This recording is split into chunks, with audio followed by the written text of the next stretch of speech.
What if your thoughts weren't you, but just noise passing through the mind? What if the stress, fear, and self-doubt weren't your true self, but echoes you've absorbed for years? And what if the key to peace isn't found in controlling the mind, but in observing it from a quiet distance? If you're ready to regain control over your inner world, hit subscribe to Stoic today and stay with us, because what you're about to learn can change how you live forever. You are not your thoughts. Stoic Wisdom to free your mind. YouTube. You are not broken. You are not lost. You are simply caught in thought. Most people don't realize this. Their mind is speaking constantly and they believe every word. But just because a thought appears doesn't mean it's true. And just because you feel something doesn't mean it defines you. The Stoics understood this long before modern psychology caught up, that freedom begins not by fighting your mind, but by watching it quietly, calmly, without judgment. Your thoughts are not you, they are events like passing weather. You are in the sky. In this episode, we explore one of the most liberating ideas in Stoic philosophy, that your thoughts are not your identity, that the voice in your head is not the author of your life, unless you let it be through awareness, detachment, and deliberate observation. You'll learn how to reclaim the power you've unknowingly given to your thoughts. This is where inner peace begins. Let's begin this journey not to silence the mind, but to step beyond it. 1. Observe, don't absorb. Most people wake up and are instantly consumed, not by the world outside, but by the world inside their own heads. The moment their eyes open, thoughts flood in. Some are small: what to eat, where to go, what to do, but others pierce deeper. I'm behind. I should be further by now. Why does this always happen to me? And before they've even had time to stretch, they're already drowning in thought. This is the trap. Not thinking itself, but identification with thought. We don't just have thoughts, we become them. And in doing so, we absorb everything, the fear, the self-doubt, the imaginary scenarios, that never actually happen. It's like standing in the rain and believing the storm is who you are, not what's passing over you. But the Stoics saw the mind differently. They never tried to stop the thoughts they trained themselves to. Stand apart from them, to observe, to create distance between stimulus and self-Epictetus reminded us, it's not what happens to you, but how you react to it that matters.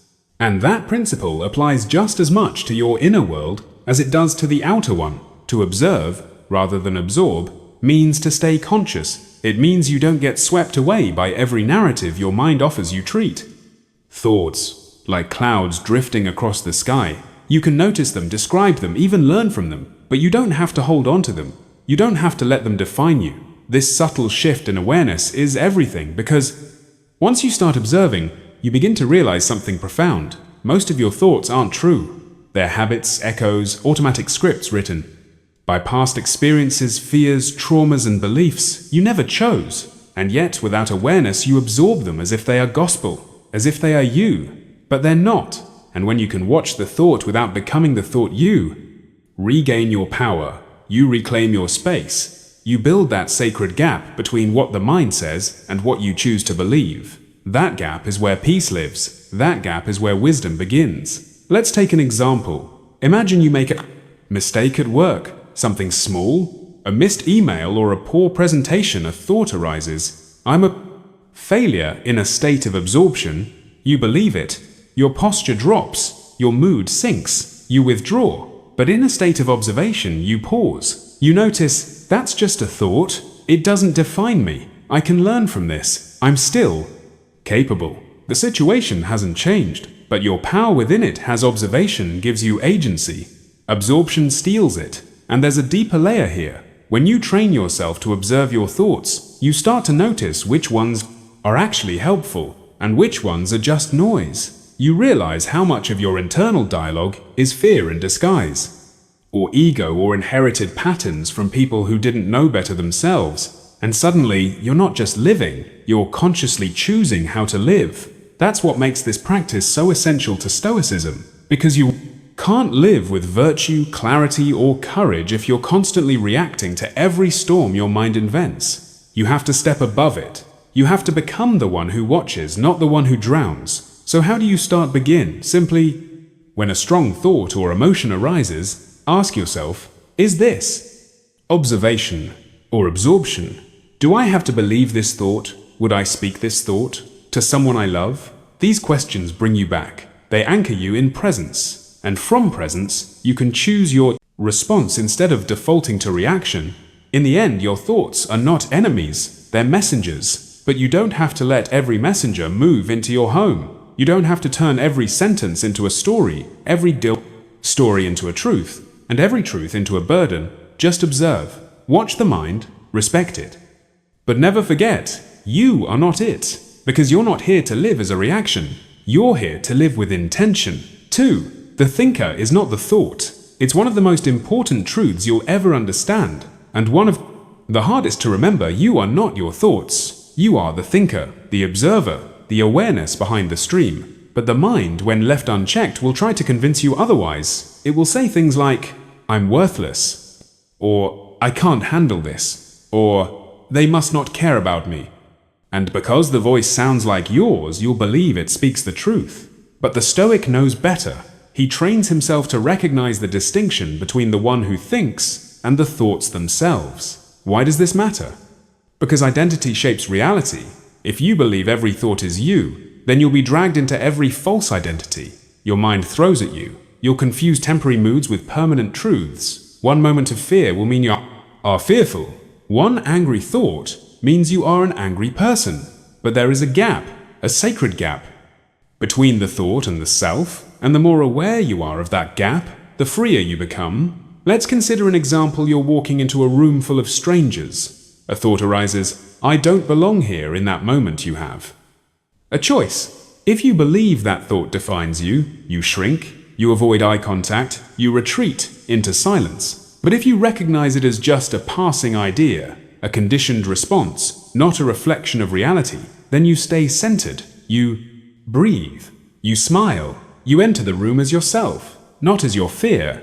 This is the difference between reaction and presence, between living under your mind and rising above it. The Stoics spoke of this. Often Marcus Aurelius wrote, "You have power over your mind, not outside events. Realize this, and you will find strength." That sentence only makes sense when you understand that your mind isn't one unified entity. It's a landscape. Some thoughts are useful, others are toxic. Some are calm, wise, and clear. Others are remnants of fear, shame, or old wounds you never addressed, but none of them are you. Unless you choose to merge with them, the thinker, the conscious awareness that notices thoughts without judgment, is who you truly are. That part of you has clarity. It can step back, breathe, and respond wisely. And when you live from that place, you stop being thrown off course by every mood or mental storm. You develop a kind of inner steadiness, a quiet power that no one can give or take from you, because it was yours all along. But here's the truth. This takes practice. The mind is fast. It will fire off 10 thoughts before you've had a chance to catch even one. That's okay. You don't need to catch all of them. You just need to catch the one that matters most. The one that tries to tell you who you are when that thought appears. Pause, observe, remind yourself. This is just a thought. I am the thinker I choose, whether this shapes me or passes through me. The more often you do this, the stronger that mental muscle becomes. Eventually, you start to live less from reaction and more from reflection. You begin to see thoughts for what they are. Suggestions, not commands. Possibilities, not truths. And that's where self-mastery begins. You don't silence the mind by force. You liberate it by understanding, and once you see that the thinker is not the thought, you're no longer at war with yourself. So the next time your mind whispers something limiting, painful, or irrational, don't fight it and don't fuse with it. Just step back and remember, that's not me, that's just a cloud. I am the sky. You are not here to believe every thought. You are here to lead your mind, not follow it. 3. Let thoughts pass like clouds. Imagine lying on your back in a quiet field looking up at the sky. The clouds move slowly overhead, some small and wispy, others dark and heavy. You don't chase them, you don't fight them, you simply watch. This is how the Stoic mind treats thoughts, not as enemies to battle, not as truths to worship, but as clouds, temporary, shifting, and harmless when left alone. But that's not how most people live. They see a thought and immediately follow it, obsess over it, attach to it, as if it contains their identity. If the thought is joyful, they cling. If it's dark, they panic. Either way, they forget the most important truth: the thought will pass if you let it. Stoicism teaches us to sit with awareness, not to rush to reaction. The moment you become reactive to every thought, positive or negative, you lose clarity. But when you adopt the posture of an observer, something profound happens. You realize that your thoughts aren't permanent. And if they aren't permanent, then neither are your fears, your cravings, your anxieties, or your shame. You don't need to fix every thought. You don't need to argue with it or suppress it or prove it wrong. You just need to let it float by like a cloud in the sky. Let it drift, let it fade, and in doing so you reclaim the calm beneath the storm. Let's say a thought arises: I'm falling behind in life. That thought can trigger a spiral: anxiety, comparison, self-doubt. But what if, instead of engaging with it, you watched it, gently noticed it, named it, then let it pass? You'd find it has no power. You didn't deny it. You didn't obey it. You simply allowed it to move through your awareness without controlling you. This is where Stoic wisdom meets mindfulness, not in resisting thought, but in recontextualizing it. Thoughts come, thoughts go.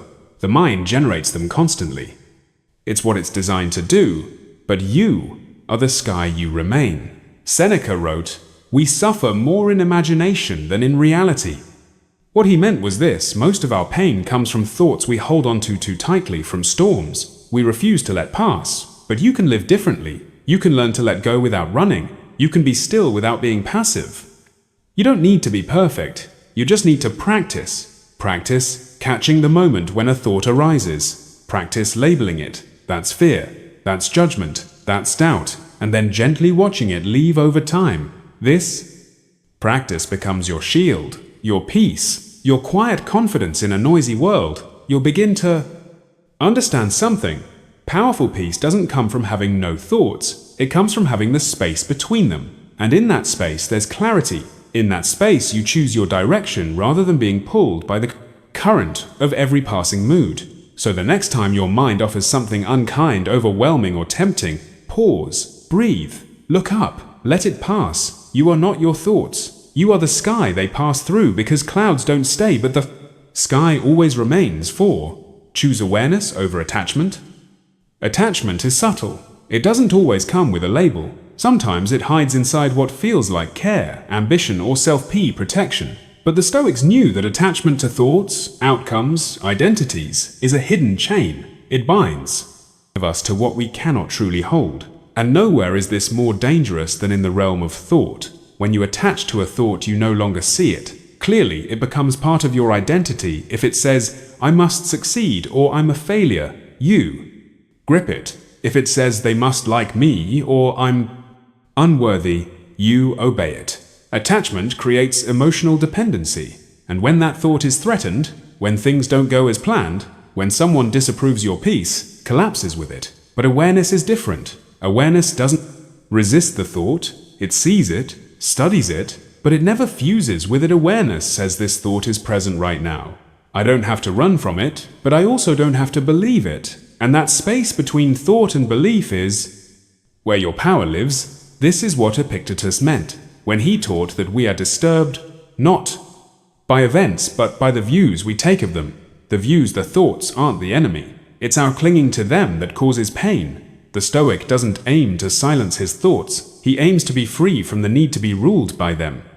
And freedom begins with awareness, the ability to step back and say, that's an interesting thought, but is it helping me? Is it leading me where I want to go? When you live in attachment, every thought becomes urgent. It must be answered, resolved, satisfied. But when you live in awareness, you let thoughts rise and fall like waves. You stop chasing clarity in the mind and begin finding it in your posture, your stillness, your presence. Let's ground this in a real moment. Imagine someone you care about suddenly pulls away, your mind begins to spin. What did I do wrong? Are they upset?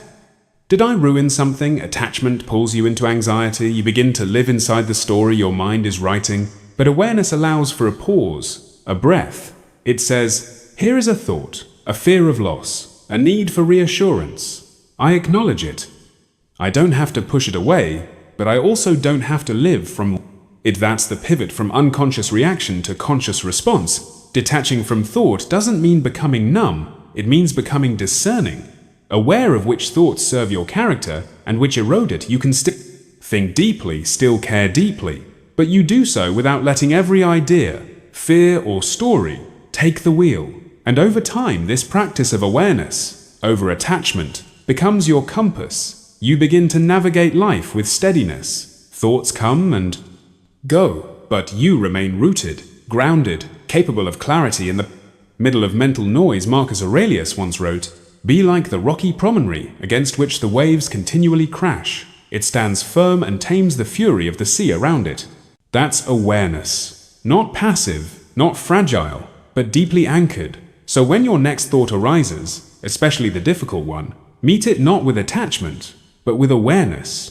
Let it speak, let it pass. You don't need to hold it to understand it, and you don't need to absorb it to respect it. You're not here to be controlled by thought, you're here to be guided by clarity.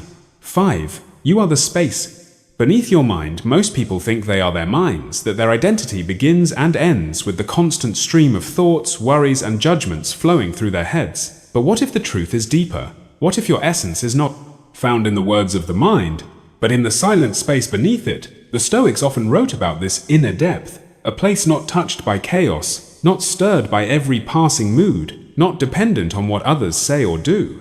It's the part of you that simply is constant, aware, and calm. Like the ocean floor beneath the crashing waves, you are not the surface-level noise of the mind. You are the space it moves through in modern life. This is easy to forget. We're taught to react instantly to texts, to social media, to criticism, to praise, and each reaction reinforces the illusion I am my anger, I am my stress, I am my ambition. But if you sit still for just a few moments, something else emerges, a deeper awareness, a quiet watcher that notices the thought, but is not bound to it.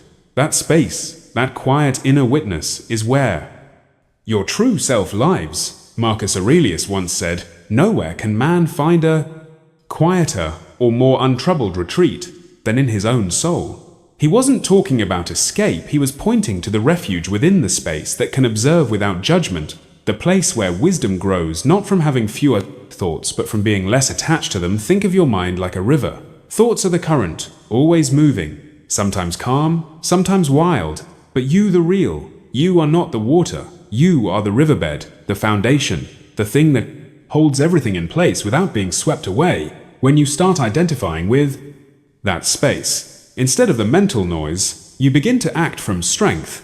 You respond rather than react. You speak with clarity rather than reactivity. You listen to others without immediately filtering their words through your insecurities. Why? Because you're grounded not in the storm, but in the silence beneath it. Here's something practical the next time you feel overwhelmed by thought, by fear. GU. Still with us? Then don't forget to like, share, and subscribe. This timeless Stoic wisdom is worth spreading. Ilt, anger, desire. Don't try to fix the feeling.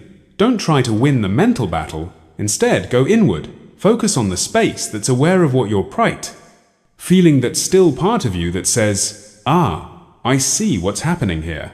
That shift alone is powerful. The Stoics didn't seek emotional numbness. They sought clarity. They didn't run from thought. They stepped back far enough to see it in perspective. They knew that without inner space there's no freedom. You become a prisoner of every inner narrative. But with space, with grounded awareness, you become free. Free to choose your response. Free to choose. Let go free. To stand firm when others collapse. Because you're not building your life on passing thoughts. You're building it on something far more stable, presence. So remember this, when your mind feels like too much, don't fight it. Go deeper. Sink beneath it. Find the ground under the noise, because that space inside you, quiet, aware, unshaken, is not just peace, it's who you've been all along. 6. Train your inner witness every day. Your mind is full of voices. Some come from your upbringing, others from your fears. Some whisper insecurity, others shout ambition. But behind them all, there's another presence, one that doesn't speak, but simply observes. The Stoics called this the rational soul. Today, we might call it the inner witness.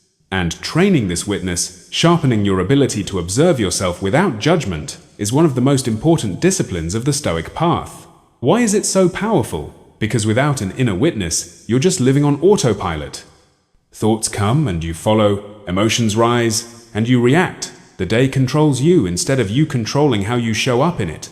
But the moment you awaken the observer within the part of you that can notice what you're feeling, notice what you're thinking without becoming consumed by it, you gain leverage over your life. Training this witness isn't about meditation alone, though that helps. It's about developing the habit of stepping back mentally, even in the middle of a conversation, even while stuck in traffic, even during conflict. The practice begins with a simple question: what am I feeling right now? And why that question interrupts the automatic flow of reaction and invites you back into conscious presence. The Stoics didn't deny emotion, they refined it. Seneca wrote, "We are more often frightened than hurt, and we suffer more from imagination than from reality." This observation only becomes useful when we have the mental awareness to see what our imagination is doing, to watch the stories it creates, rather than drowning in them. Let's say someone criticizes you unfairly. Instantly, your mind produces a chain reaction. They don't respect me. I need to defend myself.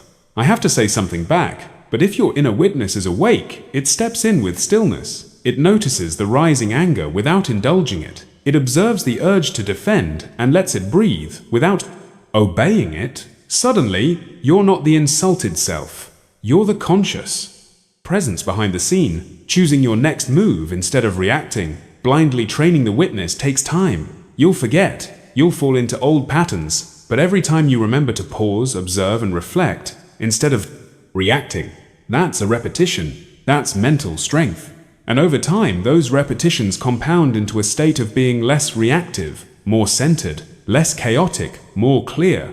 Modern neuroscience supports this too. The more we practice mindfulness and self-observation, the more our brain rewires itself toward emotional regulation and calm.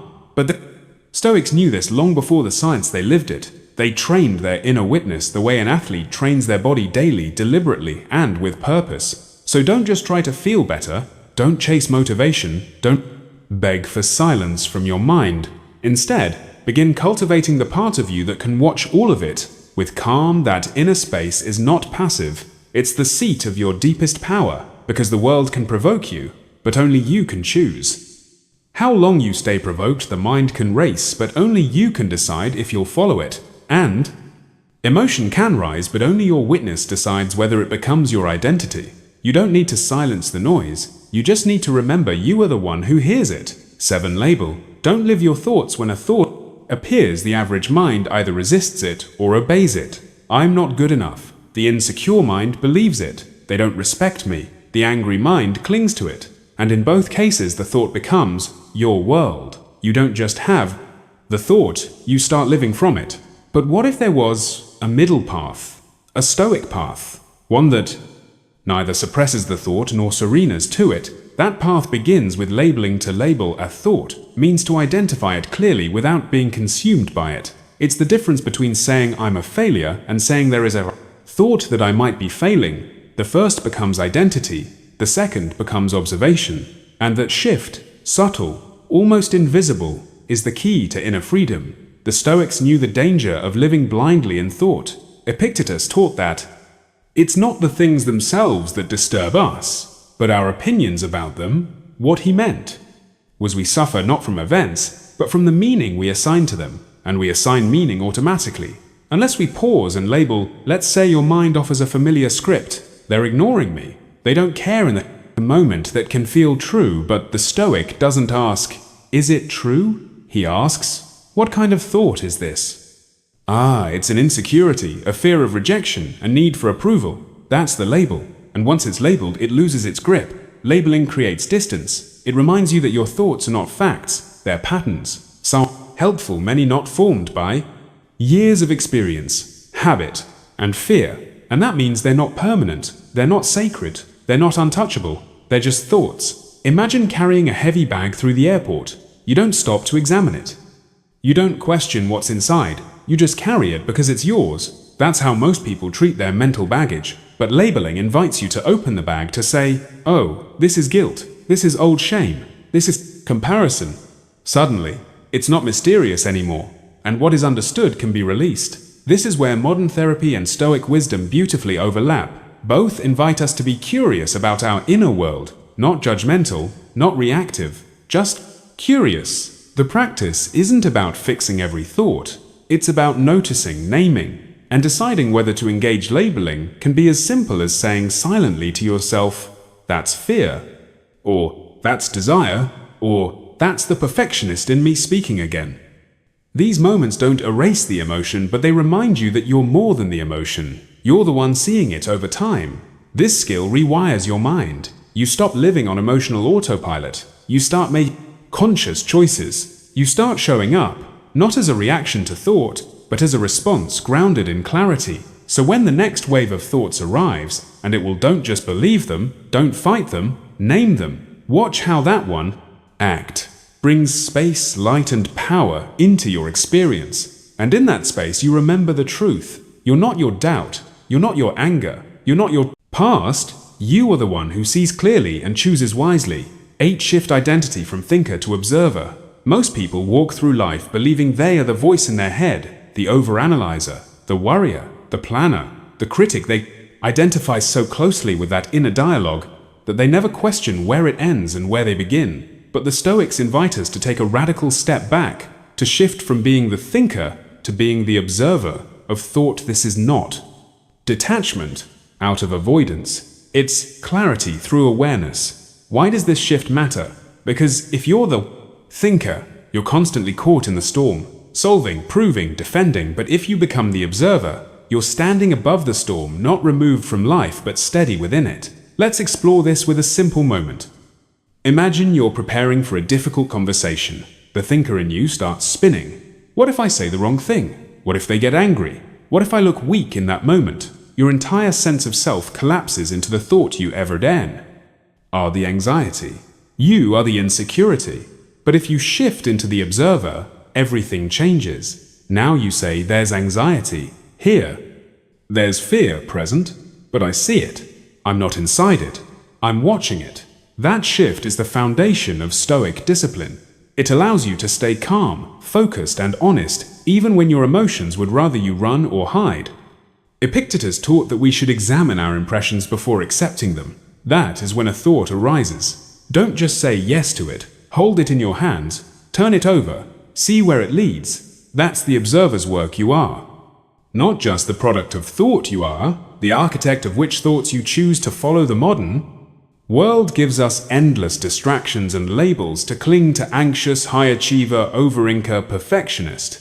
But these aren't identities, they're patterns. And patterns can be seen. Once they're seen, they can be softened. And once softened, they no longer define you. You are not your patterns. You are the one who notices them. You are the space behind the label. That space is where strength lives. The thinker is reactive, caught in timelines, pressure outcomes. The observer is responsive, rooted in the present, unattached to the noise. The thinker needs to fix everything. The observer lets things unfold, guided by values, not panic. This shift doesn't mean you stop thinking. It means you stop believing everything you think. It means that when the mind says you're not enough, you don't argue or agree, you just observe.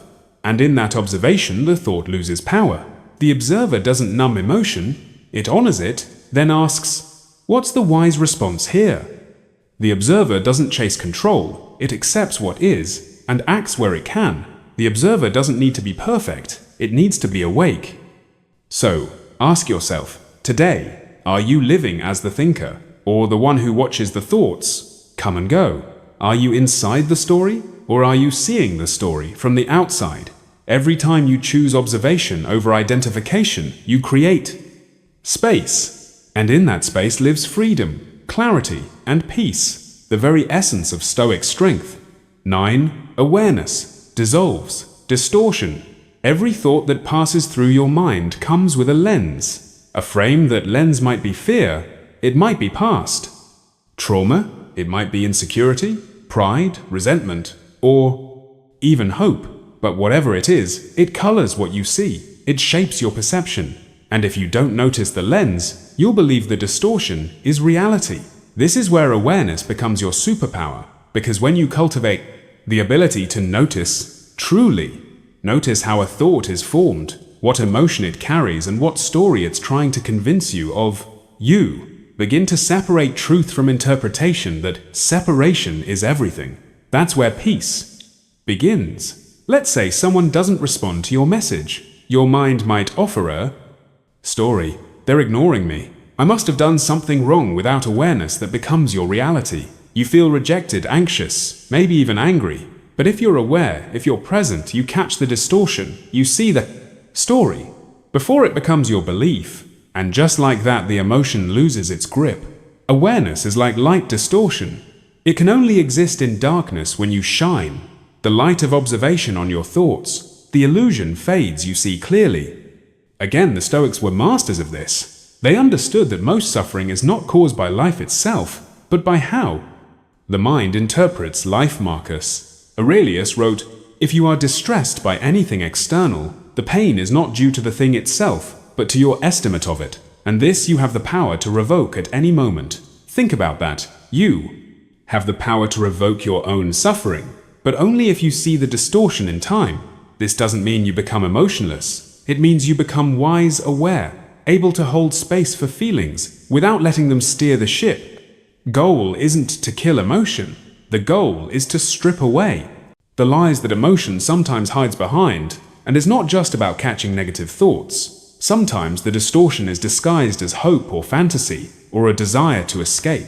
If I just get that promotion, everything will feel better. Maybe, but maybe not. The Stoic sees this too, and recognizes the difference between grounded desire and unhealthy attachment. So how do you practice this? Start by slowing down. Don't rush to believe the first thought, question it, trace its pride. Origin, ask yourself, is this thought coming from clarity or from fear? The very act of asking puts you in the seat of awareness. It interrupts the chain of automatic belief, and that interruption is everything. Over time, this awareness becomes second nature. You start to feel when something is off. You recognize when a thought is dragging you down a dark spiral, and instead of following it, you pause, you breathe, you return to what is actually true, not what the distortion wants you to believe. This is the kind of discipline that changes your life. Not flashy, not loud, but powerful. Quietly, awareness rewrites the way you see yourself, others, and the world. It doesn't promise control, it promises vision. And with vision, you make better choices. You suffer less. You live more. So the next time your mind offers a story that pulls you into anxiety or bitterness, don't fight it. See through it. Shine the light of awareness, because truth doesn't need to shout. It just needs space to be seen. And in seeing clearly, you begin to live freely. 10 Liberation starts with noticing before you can change anything. Your emotions, your habits, your direction. You must first notice. That's it. Not force it. Not fight it. Not fix it in a rush. Just notice. This is where true liberation begins. Not in grand achievements or sudden awakenings, but in the quiet recognition of what's happening inside you moment to moment. Because when you start to notice, you reclaim your life from unconscious momentum, from cycles that repeat, because you never paused long enough to examine them.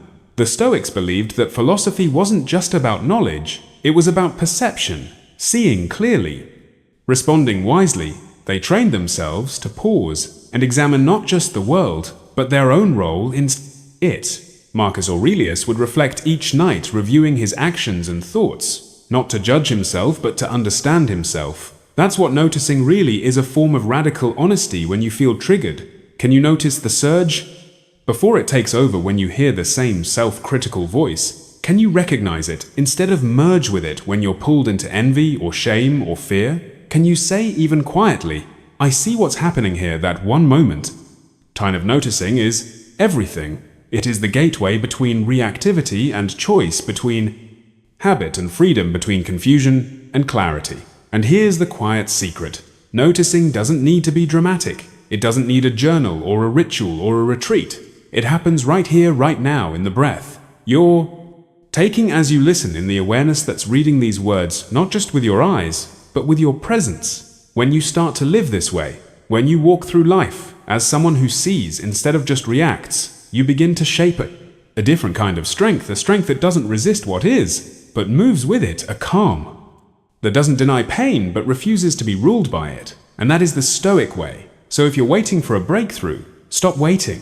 Start noticing.